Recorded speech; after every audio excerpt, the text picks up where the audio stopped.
So I'm here with Mum again. It's Monday. Was it 23rd of March? There you go. Reading my book, Thriving at Nature's Pace, is about a new approach to climate change. And what happened this weekend? I went and finished the greenhouse. I've been building this greenhouse, and we put plants in there now. We put My daughter made a couple of shelves. We got a chair for my wife so that she can sit in there, and it's got this amazing window that opens itself when it gets hot. So I was just explaining that to Mum. There's quite a lot actually.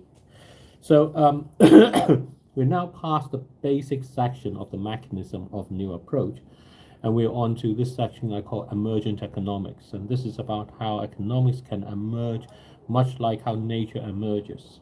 And the essence of it is thinking about nature as it doesn't actually use money. Kind of like the birds and the plants and things, they don't actually use money. They don't carry things around to be used for another day in the same way as we do. So they don't save in the same way that we do. And that makes the economy very different, nature's economy very different. It's about being sufficient for what we need at the moment, preparing a little bit because, animals do prepare for the winter and those sort of things. They go to different places and all the rest of it. And it's about thinking about how we ourselves can do that. And that's the essence back down to the nature's pace. Because when we try to prepare, we end up using resources from everywhere. And we tend to end up not so much as create genuine new resources, but simply shuffle them around and charge a lot of people a lot of money for it. So emergent economics is about rethinking that economics. I started reading this earlier, so we'll continue on with that chapter. So as cost increases, people, businesses, and communities will find it hard to make ends meet. And that's because we use money. So everything relies on the money. So when the costs go up, we don't have enough in that way. At some point, they will quit.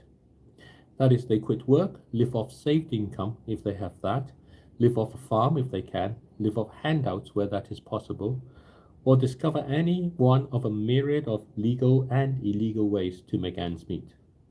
In some form, this has always been going on. And we're seeing a lot of that at the moment, just kind of unfortunately. So in the past week, for example, 2 friends in 2 different countries have both been mugged. It hasn't happened for a long time, and it's because I think people are feeling the pinch. So far, it has not been an issue because the bulk of people have stayed to keep the economy going. However, if it reaches the point where people quit en masse, the fringe will hollow out the center, the economy will be of no use to anyone, people and businesses will go bankrupt, and governments will topple. This is a serious problem. The economy matters. People, businesses, and communities need economic presence. Without an economy, no one can thrive. Emergent economics considers how economic presence can be possible even at this point. If there isn't enough money to make ends meet, how can the economy be established? Conventional economic thinking does not help. That relies on governments borrowing at that point to reboot the economy. Under climate change, when wealthy individuals and institutions are facing their own bankruptcies, governments would have no one to borrow from, and money printing would accelerate the loss of trust. Nature offers a clue. Nature's economy does not borrow. It thrives without hoarding resources. That allows all resources to be used and contrast with a money-driven economy. In a money-driven economy, the resources that are recognized are the ones that money buys. In nature's economy, the squirrel may still hide acorns. This seems like hoarding, but it's nothing like the way in which modern humans hoard resources. The squirrel's hoarding is not absolute. Even though they are hidden, the nuts can still germinate. When the squirrel returns, it may find a sapling instead of an acorn. Being buried is precisely what nature intends for acorns. This is significant. Nature's economy thrives because each organism is able to be itself. So when the acorn is buried, it is doing exactly what nature intends. It germinates and leads to a new tree. If it fails to germinate, it may become food for insects and worms. This is also nature's intent. If the acorn fails to do that, then it may simply rot to become soil. Everything in nature has value. This gives a clue as to how an emergent economy is possible, even when money may not be readily available. Resources are still there, everything still has value, It's just that instead of seeing themselves in terms of what they can do, people fixate on what they want to do. That is what gets in the way of emergence. That desire to dictate the outcome makes people focus on resources that are necessary for that outcome. Money then becomes necessary in order to obtain those resources. Without money, it then appears that progress is not possible. However, if it becomes accepted that there is no possibility of money, then people will pivot their focus to the things they can do and start to use the resources that are plentiful. This is the basis to emergent change, and the most powerful resource is often the people themselves. Nature approaches what needs to be done from the perspective of what can naturally happen. The squirrel buries acorn, insects and worms eat them. Left alone, the acorns germinate. Failing that, they rot to feed bacteria and fungi. They become soil. Modern economic thinking does not consider economic progress in this way. It thinks in terms of a goal and then figures out how to manipulate things so that this can be achieved. This creates a false sense that nature cannot provide, and modern economics has to be in control. However, nature is abundant precisely because it allows each organism to do its thing. This is a very hard concept for modern thinking to accept. It suggests that modern humans should be no different from acorns. This is the crux of climate change situation. Nature is demonstrating that humans are no different from acorns. People's houses burn in the same way as trees in wildfire. Their cars are washed away the same way as boulders and rocks in a flood. Their intricate and extensive economic system is as fragile as mycelium networks in the soil when droughts hit. So maybe modern humans can learn from nature's economy to discover how to thrive with climate change. That means learning to thrive at nature's pace. In nature, organisms are unique by their interactions with each other. No organism thrives by being alone. In modern human thinking, uniqueness is celebrated as the individual. The phrase, the self-made man, says it all. It celebrates an illusion. This does not happen in nature. The uniqueness of individual organism lies in how it's able to connect with other organisms.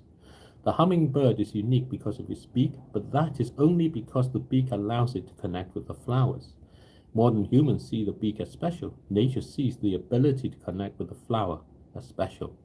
That is how nature thrives. It thrives through interactions with others. Imagine an apple tree. If this tree is isolated and alone, then there will not be many bees coming to pollinate it. It may not fruit at all. However, if there are other trees, then together they will attract more pollinating insects. This would lead to greater abundance. Every interaction between the trees, insects, and everything else is special. Together, they lead inexorably to a greater abundance. For the author, the epiphany of seeing that abundance is everywhere and what it means is the interactions came over one Christmas. Christmas is the Christian celebration of the birth of God's only Son. The celebration tells the story of parents who gave birth to their child in a stable because no other place was available. Animals give birth in stables. Humans, by the implication of the story, should not. Yet in the story, God's Son is born there. Parents everywhere want their children to be born in the best place possible. The richer the parent, the more they want this place to be special. That today means the place with the latest and best medical paraphernalia. It gives them apparent control over nature. In the story, however, God's Son is born in the stable. Even then, by the telling of the story, this was to human eyes a bad choice. So why does God not choose somewhere better? The epiphany is that maybe God did the same as any other parent and chose the best place possible. Birth itself is a natural process. It is not a medical procedure. If the mother is healthy and the fetus is healthy, everything that is needed is already present. The stable then provides a place where all the characters could interact together. The shepherds, the angels, the wise men, the donkey, and the sheep could all come freely. No inn or hostel would allow shepherds and angels to come. As for the visiting kings, the fuss made would immediately ruin the story. Besides, in the story, the king at the time was jealous of Jesus' birth. So if we were anywhere else other than the stable, Jesus would have been killed. So the stable provided the protection that literally money could not buy. I'm going to stop here now for today. How about that? What do you think? I thought that was quite insightful thing about Christmas Yeah. and why the stable is the best place. You know, because we always think we know what we want as best, but sometimes the very simple, Yeah. Because that is safety. yes, is safer than the best that you Yeah. can possibly get. And that's the most important thing. Yeah. So God was looking after the birth and all the things, and the stable meant that all the people could come, and the jealous king wouldn't be able to find them. Yeah. So there you go. Thank you, everybody. That's me, David. I'm Dr. David Coe, and my mum, Eleanor. I'm reading my book, Thriving at Nature's Pace. It's about a new approach to climate change. Please do recommend it and join us again. Bye bye. Bye. There you go. And that's going to